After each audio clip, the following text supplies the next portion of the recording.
So I'm going to share my screen.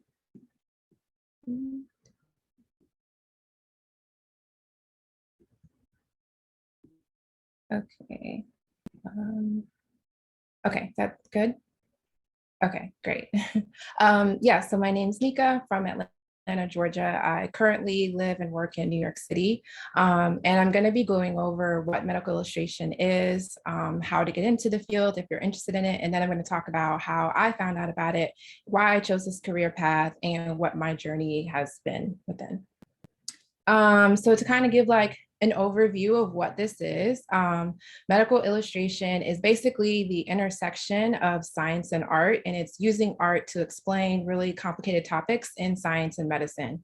So it's kind of one of those things that you probably have seen like everywhere for your whole life, but you never really think about the fact that like, oh, someone actually makes those illustrations that I see at like the doctor's office or in your biology textbooks in high school, textbooks that you use in medical school. So it's pretty much everywhere, but it's a very, very niche, small field.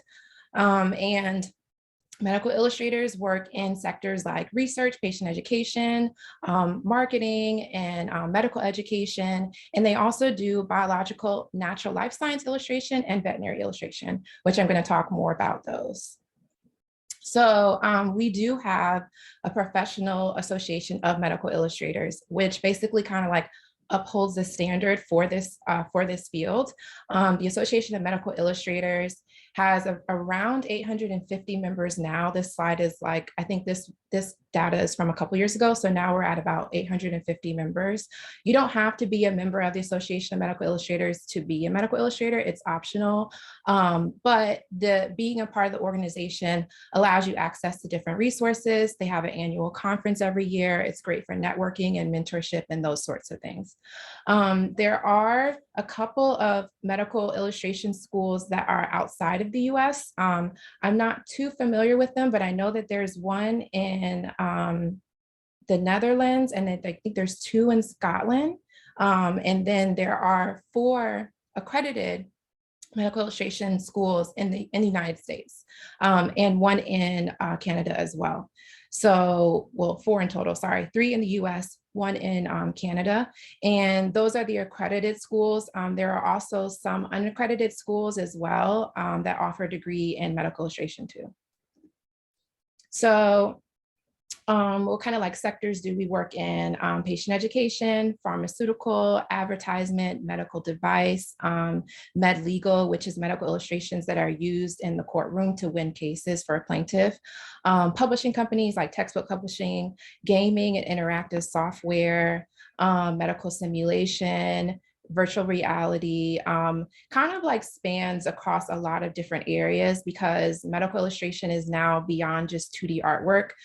With so many advancements in technology, we're kind of going into places like 3D, AR, VR, and things like that too. So it's very exciting being in this field because you're at the forefront of like a lot of new technology.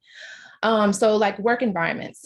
So there's a myth that most medical illustrators work for universities, which is not true. 65% of us are actually business owners, and that consists of ones that are freelance just by themselves, and then business owners that actually own a small medical illustration company and have medical illustrators that work underneath them. And then 35% of us are employed at institutions like me. So I do work at a medical school that's also in conjunction with a teaching hospital. So on here on the left-hand side, just more examples of like where medical illustrators can work. So one of the questions that I feel like at least I get this a lot is like, well, what's the importance of it? Like, why do you need it? Medical illustration, obviously, like when it's used within science research, medical literature, journals, it not only just attracts the viewer to what you're looking at, but it also helps to tell the story. Of course, photographs are used in this instance too, but there are some things that photographs are not able to explain. And so being able to medically illustrate like a process really helps the reader understand, especially when it's high scientific literature that like maybe a lay person or even expert audiences may need an extra visual to really help them understand something. So I'm going to be going over some examples, and this is going to be work that is done by colleagues and peers of mine. And then at the second half illustration, I'll show you guys my work and like how I got into the field. So here's some examples. So journal and book cover illustrations. These are really, really nice and really beautiful because journal and book cover illustrations are usually more conceptual. They may not always be like necessarily technically accurate, but what they do is summarize a topic and kind of get you to understand it using like really attractive and really nice visuals that sort of like encompass a concept rather than like one specific thing. So on the left-hand side, here's an illustration for the Journal of American Medical Association, JAMA. And you can see that that's a representation of a heart, and that's a really cool depiction. And then on the right-hand side, this is an illustration done by Todd Buck on blood pressure for children. And another example is pharmaceutical advertising. So these are stills that were taken or screenshots I took from the National Geographic's documentary on the Pfizer vaccine. This is available on YouTube if you wanted to check it out. But as far as like pharmaceutics go, medical illustration is super important. So I'm sure that everyone's seen that COVID illustration, like the gray COVID, and then it has like the red spike proteins on the surface, that one that we've seen everywhere. That was done by the medical illustrators who work at the CDC. They have a small group there, and they created that model that we've been seeing everywhere since the pandemic hit. Another thing that medical illustrators do is surgical illustrations. So surgical illustration can be used to help train physicians, or it can be used to help explain a procedure that maybe a physician is trying to help other surgeons understand. It could also be used to help a patient understand what kind of surgery they're going to be undergoing. This illustration on the left actually was done. This one was done by me, and I did this one at Mount Sinai for my job for a surgeon that was looking at the different ways that they do an eyelid procedure, a removal of eyelid. So these are three different ways that they remove the fat from over the eyelid to create an extra eyelid crease. So that's more of a cosmetic procedure. And then this one on the right was done by Scott Weldon, who works for the Baylor College of Medicine, for aortic valve sparing root replacement. Oops, okay. And another really exciting thing that medical illustrators do is work in interactive software. So Isoform and Complete Anatomy are two platforms that I want to mention that are really cool, that have downloadable apps where you can view the body and pull out like different organs. There's transparency, you can swivel it around, it has labels. Those kind of interactive apps are also done with medical illustrators, usually in combination with the coder and someone who helps them code the software. But experiential learning is really important for medical education. And so I think that just the 3D realm helps you understand anatomy much more than a 2D illustration. So as medical illustrators, we actually learn when we go to school for this, we learn how to create 3D models as well as how to illustrate too. Okay, med legal, like I mentioned before, this is also a really big sector in this field. There's a high demand for it. Medical legal is basically the use of medical illustrations that are used to help win a case with the demonstrative evidence. And so a lot of times we have a plaintiff that is trying to win like a settlement. They will work with a medical illustrator. Well, actually the lawyers involved will work with, or attorneys work with the medical illustrator to create an illustration that explains exactly what happened to them so that the jury is more like on their side and can help them win the case so that they can win a settlement. And this can be for like car accidents. It can be for medical malpractice, which is very common. Medical illustrators work in that realm as well. Veterinary and biology illustration and scientific illustration is also something that we do as well. There are a couple schools that offer a certificate program specifically for veterinary illustration. And a lot of times when people want to go into this, they'll complete a master's in medical illustration, and then they'll go to do a certificate program afterwards, which is about 1 extra year. To get a master's in medical illustration, it's 2 years. So they'll usually do like another year to get a certificate and specifically work in veterinary illustration. And then we also do like scientific illustration, maybe some like botany or like life science stuff as well. So medical illustrators can be hired for museums to do like the demonstrative like displays at museums and things like that. And those are also really nice. And I like doing stuff like this from time to time because it's kind of like a break or something different from anatomy, which I love doing anatomy, but it's also really cool to like illustrate animals too.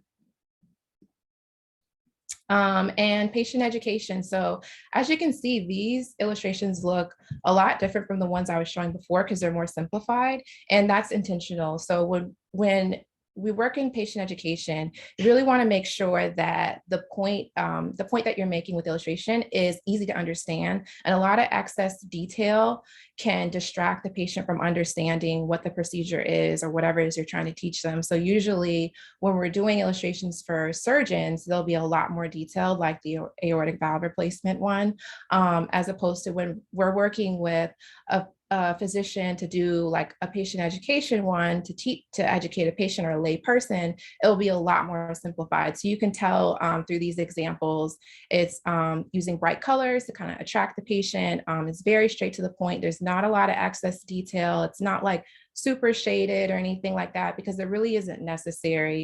You just want to make sure that the patient is able to clearly see and understand without anything distracting them.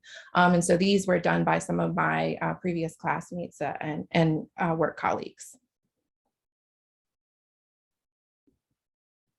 No, more considerations in patient education. So representation is super important in this work.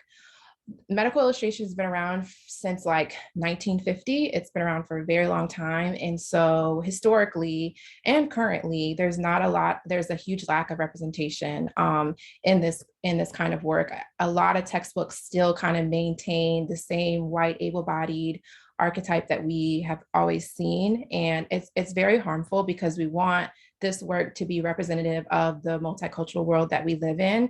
And so like Rachel mentioned in the introduction, I do a lot of work with trying to bring diversity into this field and also create diversity within the imagery. So within the Association of Medical Illustrators, we have different committees. And one of our committees is the diversity committee that was started about 5 years ago. And I became chair of the diversity committee this year. And we have a lot of initiatives in place and things that we're trying to do like outreach to get the word out about this field and make it more diverse. So right now, the makeup of the field is probably like 1% Black, maybe like 16% Asian, I think, and then the rest white. So that's just one of the things we do is like we go to inner city schools and just teach high schoolers about this kind of field, get them interested because there's a need for more diversity within the field and also in the work. And I think that kind of directly reflects in the work as well, as far as like the makeup of the people creating it. So with these examples, for example, these are all patient ed related stuff.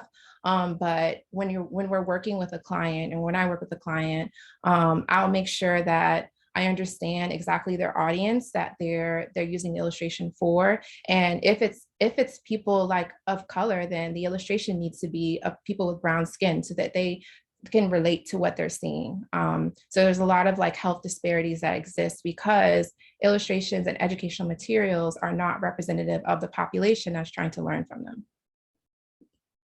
And the last thing I wanted to talk about was medical animation. So I'm going to show you guys an example. Let me know if this is pulling up. Okay, good. Okay.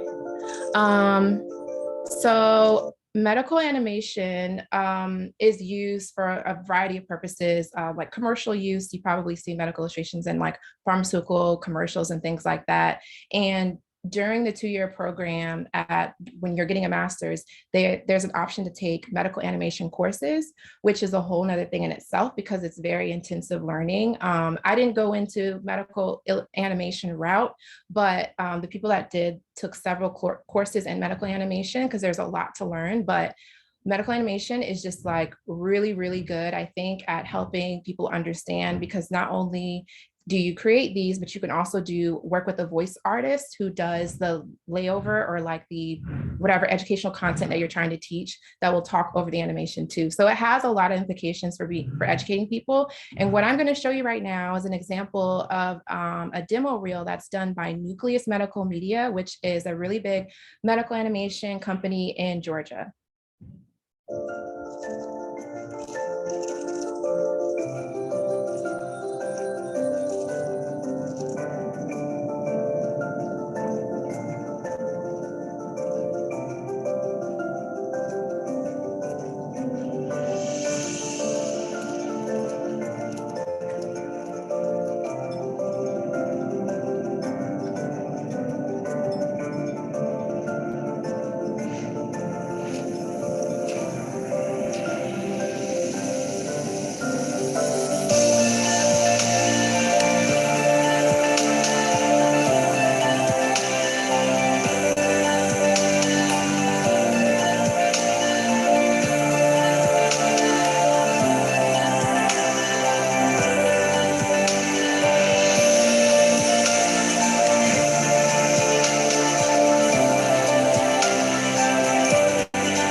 I forgot how to get out of that. Okay. So yeah, pretty awesome. Let me make sure can you see the PowerPoint still? Okay, great. Okay. Yeah, so that was an example of Nucleus Medical Media's work kind of like combined together in a demo reel. So really, really awesome stuff. Okay, so I'm gonna go more into my story, like how I found out about it, why I wanted to go into this field. So like I was saying before, I have a background in fine art. I have a bachelor's degree in studio art from Georgia Southern University. I knew that growing up, I always wanted to be an artist. That was just something I always had a love for. I've been drawing since I was 3 years old, like nonstop almost. And so I went to undergrad for art. And when I was there, I was just thinking about like the different career paths I could take as an artist. And I wasn't really thrilled about really any of them. And I didn't want to teach art. So I had like no idea what to do with my degree actually. And it wasn't until my junior year that I just started getting really interested in human anatomy and histology. Like I thought that cells and the way that they interact together was so fascinating. So I would go to the library in my free time and just like look at anatomy books and histology books and stuff. And so that kind of started to show through with my work. And I started doing kind of like representational paintings of anatomy. It was a little more abstract. And then like this one here was a depiction of neurons that I did, not scientifically accurate, but just like a nice, pretty depiction of neurons. This is an oil on wood painting. Over here on the left-hand side was me in a figure drawing class. So figure drawing things, obviously a huge thing in art school. And so I had an illustration teacher come up to me one day and say like, hey, have you ever heard of medical illustration? And at that point I had no idea. And when I researched it, I was like, oh my, like this is it. Like it just was an instant click for me. I knew that's what I wanted to do because it was a way for me to still keep my art skills and my love for art, and then also be able to explore this interest that I had in science that I had no idea how to pursue being an art major and like a full schedule of art classes. So after I graduated my degree, I looked into all the schools. So the 4 schools that I was mentioning in North America are University of Toronto, Johns Hopkins University, University of Illinois at Chicago, where I went, and University of Georgia. So I looked into all of them and they all require prerequisites of science. And I had literally no science because I was an art major. And so what I did was I took several years off, about 3 years off of school, and I took science courses as a post-baccalaureate student. So I took courses like comparative anatomy, chemistry, immunology, just all the courses that they required in order to get into the graduate school, which was about 5 classes, I think, that I needed to take. And they were upper level science courses. And the good thing about being a post-bac was that they were able to override me and put me into those classes. And so that's how I ended up going into graduate school for it. And I went to UIC. So University of Illinois, Chicago. So their program is called Biomedical Visualization, which is a fancy name for medical illustration. But the reason why they call it that is because we're not just doing 2D stuff. So they use visualization instead, because a lot of the work that we're doing nowadays is also very 3D. And so here's some examples of some work that I did in school.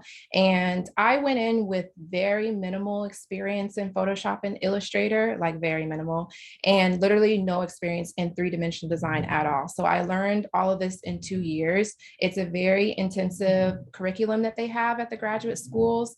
The 2 years consist of summer classes, like each year. So it's very jam-packed. But I was happy that it was 2 years because grad school is expensive. So it's a good thing that it wasn't too long. But yeah, on the right-hand side here, I use this. So I created this with a combination of softwares. I use 3ds Max and Photoshop and Illustrator and PDB, which is basically like a software that you can use to visualize molecules, like some of you may be familiar with that, and 3ds Max, which is a 3D modeling program. And then I composited it all in Photoshop. So these are accurate representations of the P glycoprotein. I was able to look it up, get the data on it, and then bring that model into 3ds Max, add lighting, and then put it into Photoshop to make it look all nice and stuff. The one on the left-hand side is an illustration that I did for the WIC clinic. So Women, Infants, and Children is a supplemental nutrition program for women of low income to get access to foods and things, that resources that they need for their babies if they're new becoming moms or postpartum. So I did this illustration and another, like a set of illustrations for the WIC clinic.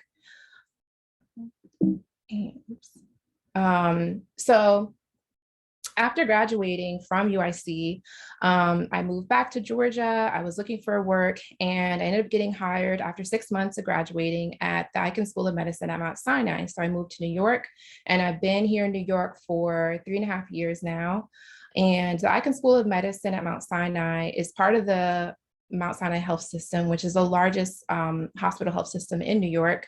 There are clinics, hospitals all over the city, and the School of Medicine is combined with like a teaching hospital. So I get clients from the school and I also get clients from the hospital as well.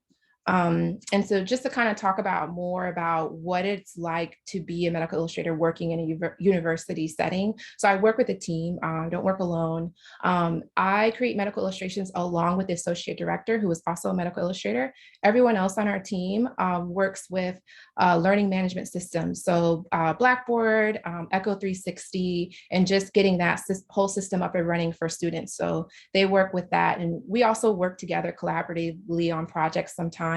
Like we'll do MOOCs, which is massive open online courses, which I'll do the illustrations that may go inside of the MOOC, and then they actually create the MOOC itself. Another thing we might do together is for like lectures, for example. They set up the people, Eric and Carter, who do like more of the back end of Blackboard. I'll create maybe in a medical illustration that needs to go in a lecture and then upload that to Blackboard, for example. So it's really cool to be able to work collaboratively with a team. And we're really focused on best practices for teaching and learning. So here's picture of me doing an illustration at my desk at work. I use this Cintiq tablet. So Cintiqs are the one that you can draw directly on, which are really great, especially for me as with a background in art. Like I feel like when I'm using Photoshop on this, I still kind of get that like artistic traditional feel, even though it's not paper. For me, I really like being able to work directly on the screen because it's kind of just with my roots as an artist, it feels a lot better than the tablet that's on the table. And then like there are Wacom tablets that are on the table, then you have to look up at the screen. So Cintiqs for me is what I prefer to use at work. And this is an illustration that I was doing for a medical student actually, who was working with a physician for a research article that he was doing on the thalamus. And so just to give you like sort of like an idea of my everyday work, I work with a lot of research scientists and then also physicians too. But when I'm working with the client, basically the process is I'll meet with them. And now with COVID, we meet over Zoom. Normally they'd come to my office, but we talk about what they're trying to depict in their research. I draft up some sketches, maybe like a couple of different sketch ideas, send that to them. We might go over edits. And then once they approve the sketch, I'll actually start rendering it in Photoshop. So for this illustration, I use Photoshop and Illustrator.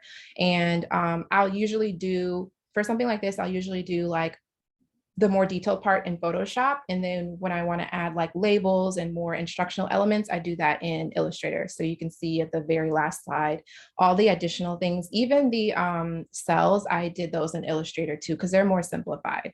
And so this researcher in particular was looking at how COVID enters the lungs and then what immune cells are activated and how that then creates a cytokine storm or inflammatory response, and then listing all the different things that can come from that. And so this was published in an article in Frontier Science, which is an online article, but I just took like a little screen grab so you can kind of see how these look when they're published. The good thing about working for a university is that I get a lot of publications out of this, because a lot of the researchers at Mount Sinai are working to get their articles published. And so I get to have a lot of publications under my belt, which is really awesome.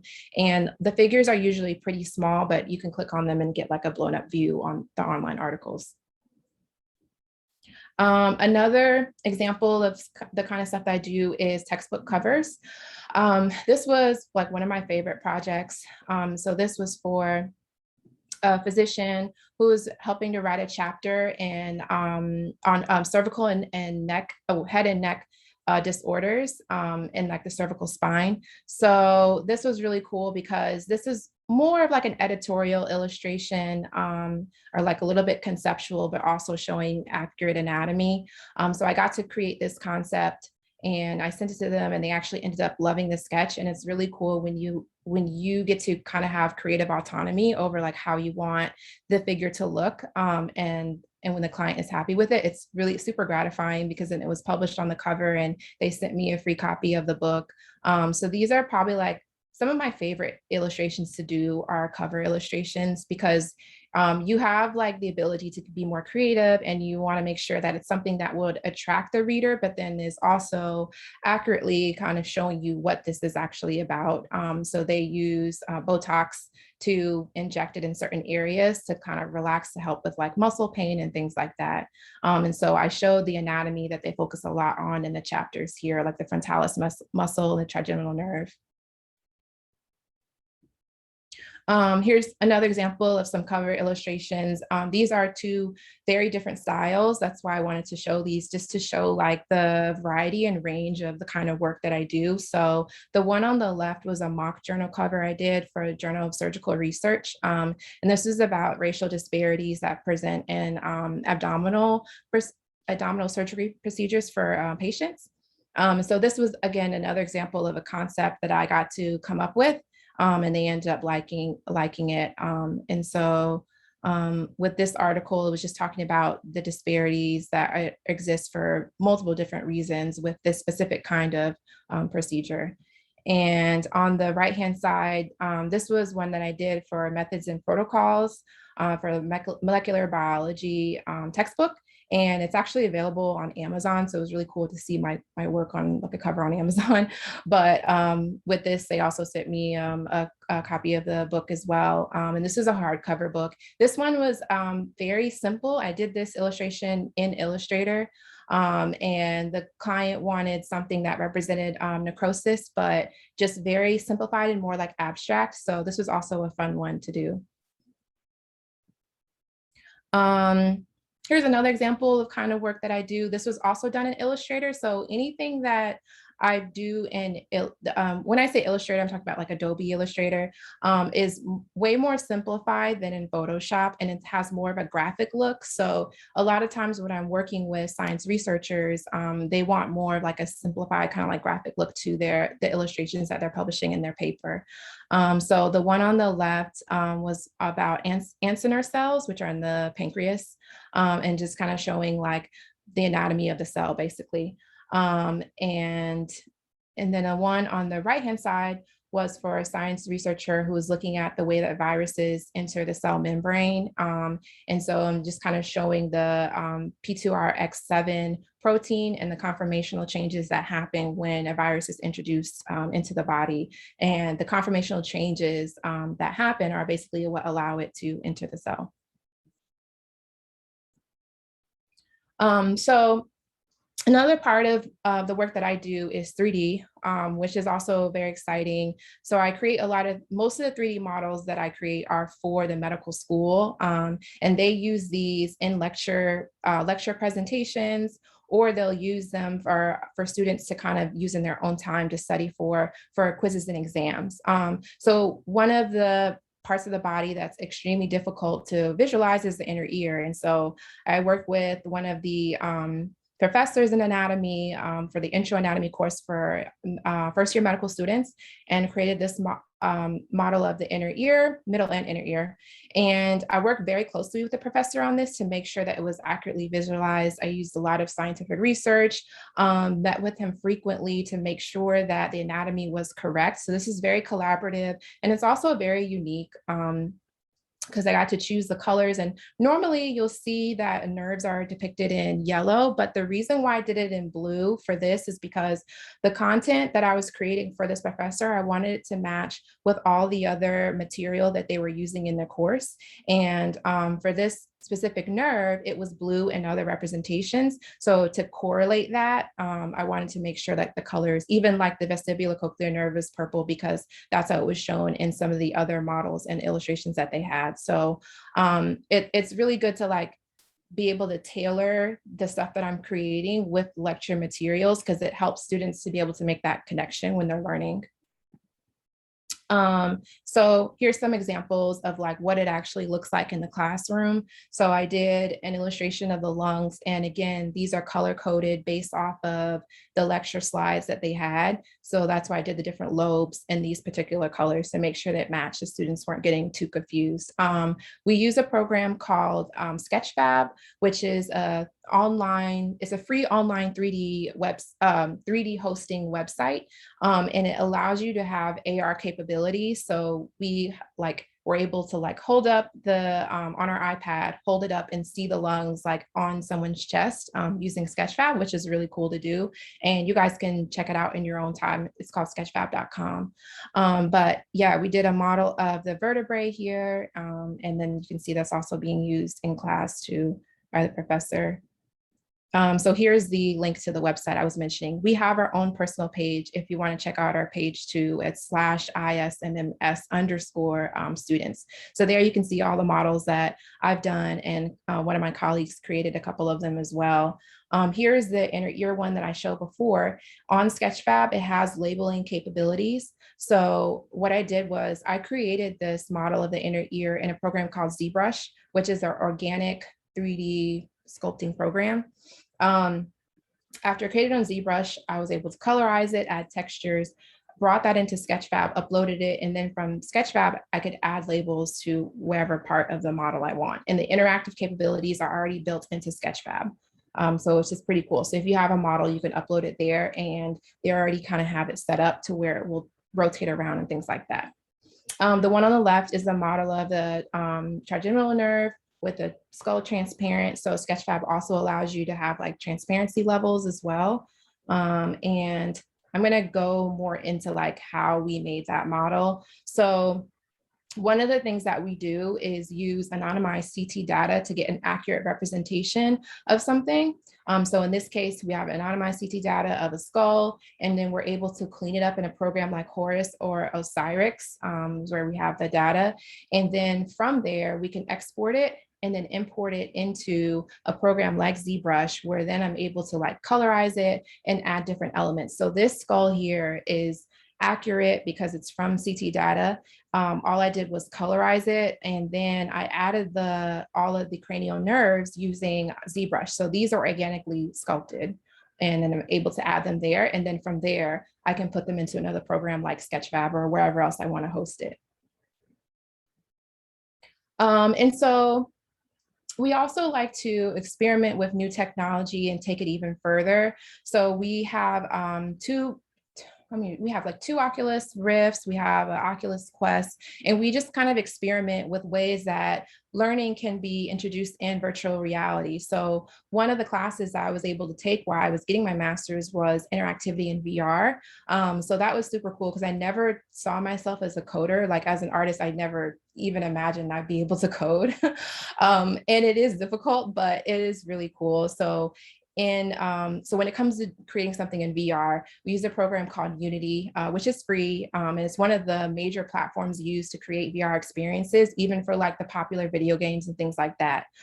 So I use Unity to bring the skull model, the trigeminal nerve into Unity. And then from there, you can code using C# and add like interactive capabilities and actually create like a VR simulation.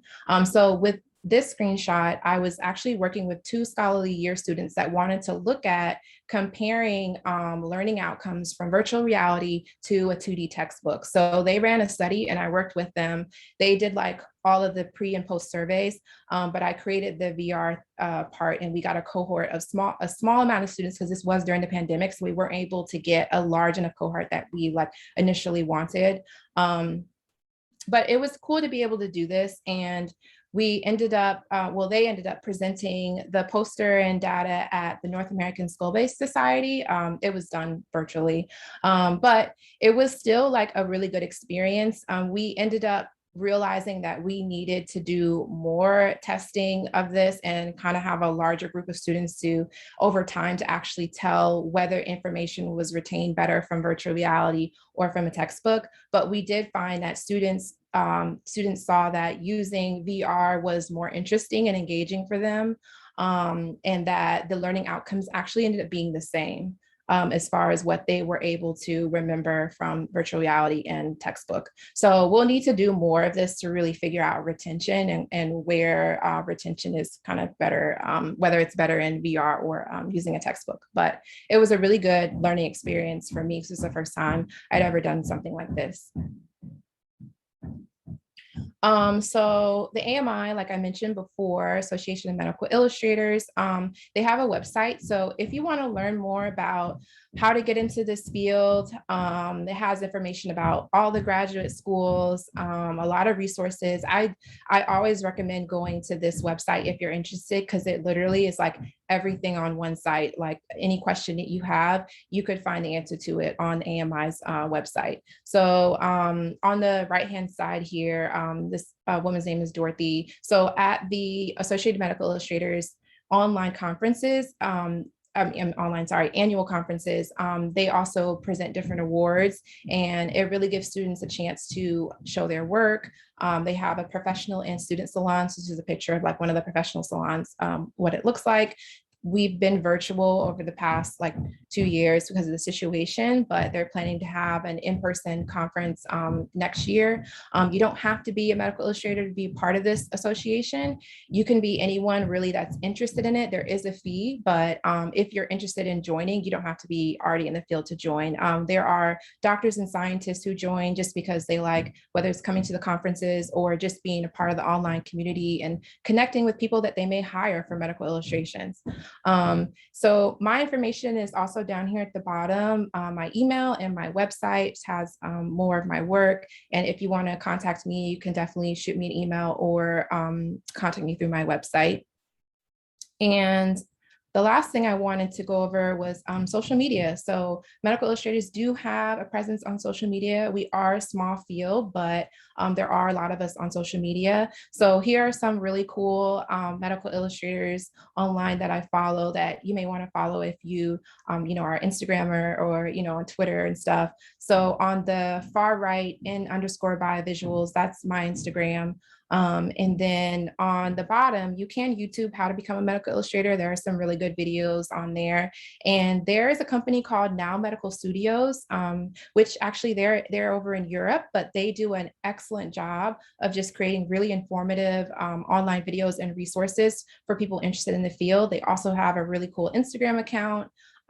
They have like YouTube, and they have a really awesome website. So I also would highly recommend Now Medical Studios if you want to see more work and stuff. And I think that's it. Yeah, I hope you guys enjoy the presentation, and I'm really happy to answer any questions that you have. Nika, that was awesome. First of all, great talk. And we do have a couple of questions that are rolling into the chat, and I encourage anyone else who has questions to either put them in the chat, or if you want to unmute, you can raise your hand and I'll call on you as well.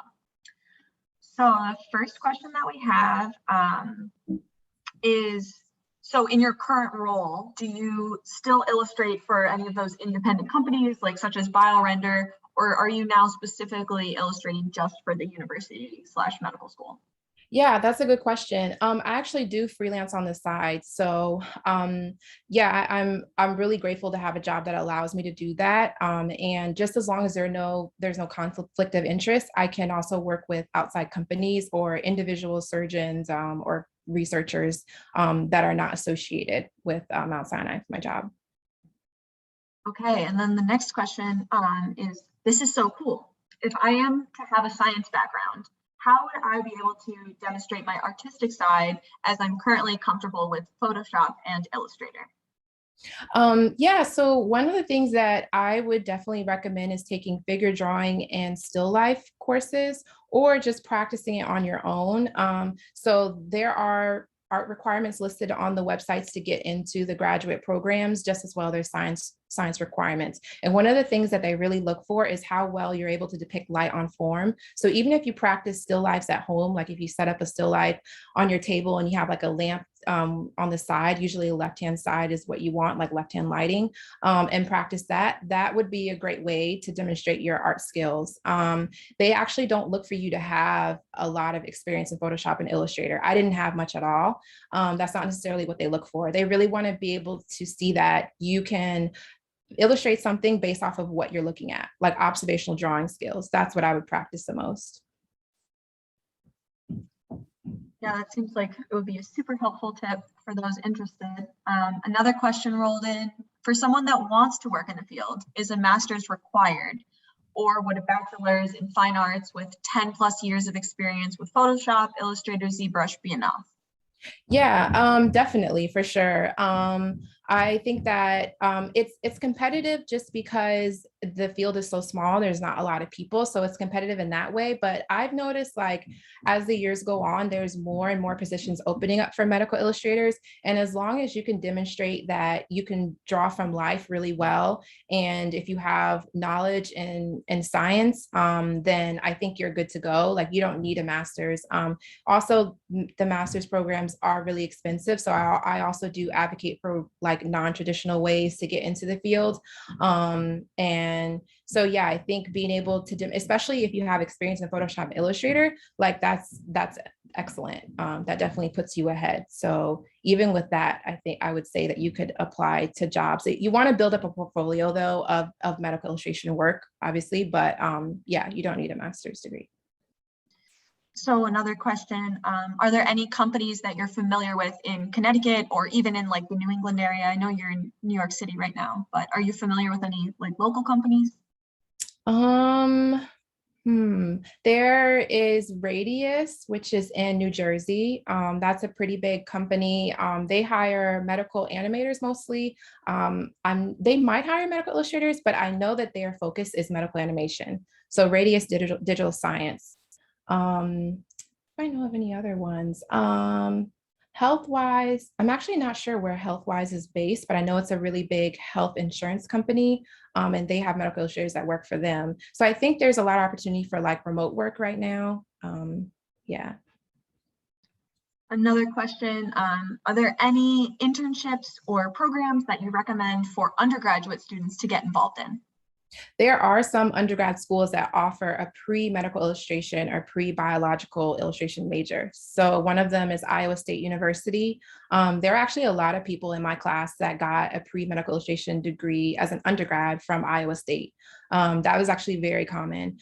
So yeah, you could do that. And even getting an undergrad degree in pre-medical illustration would allow you to be able to, seek out jobs in the field, even having that experience. I wouldn't say you necessarily need a master's. Having a master's degree does kind of give you more of a competitive edge, but there are a couple other schools. I think RIT is another one that has an undergrad a medical illustration degree. I'm not for sure, but there's like 3 or 4. Yeah. And do you know of other programs or opportunities that aren't necessarily a full degree that are either accredited or supported, like other people that in the field do them, to help boost someone's resume? Yeah, so there is a studio called Vitruvian Studios, which is in Chicago. So if you're in Chicago, they actually help medical illustrators learn figure drawing who are specifically going into the field. So they have a focus, very strong anatomy focus. So I think maybe looking up art studios that do figure drawing with anatomy would be really good, because there are some that focus more on anatomy, which I think is super helpful. I can't think of any other organization specifically other than Vitruvian, but yeah. And then I don't see any other questions rolling in the chat, but I would like to close with another question that if people are in science, like you said, the community is pretty small. So do you interface with anyone regularly who is from science and then decided to go to art, like the reverse of what you did? Oh, has maybe an undergrad degree in biology and then went and yeah, definitely. So my class, so University of Illinois Chicago is actually the program that admits the largest student body, which is 20. All the other schools admit like 7 to 15. I think University of Toronto also admits 20, but the programs are very, very small. So I would say actually half of my class were people who had the opposite experience of me. They had an undergrad degree in biology or some kind of science. And then they actually took art courses afterwards. They just went to figure drawing classes and stuff like that. So definitely there are people that have the complete opposite background for sure. Yeah. And there's no right or wrong way. As long as you have an interest in science and art and are skilled in art, then it would work for you. Awesome. Well, there are many thank yous rolling into the chat. And thank you, Nika, for taking the time to come talk to us today. I hope that everyone that's attending today can take the chance and connect with you on socials or via email if they have any further questions. This recording will be posted. I'll share the link with you when we post it to our website so you can share it as well. Okay. But thank you so much. We really appreciate you coming. Thank you. Thank you for having me. And it was so amazing to present to you guys. Yeah, thanks for the opportunity. Yes, absolutely. And enjoy the rest of your evening. Thank you. You too. Bye-bye. Bye.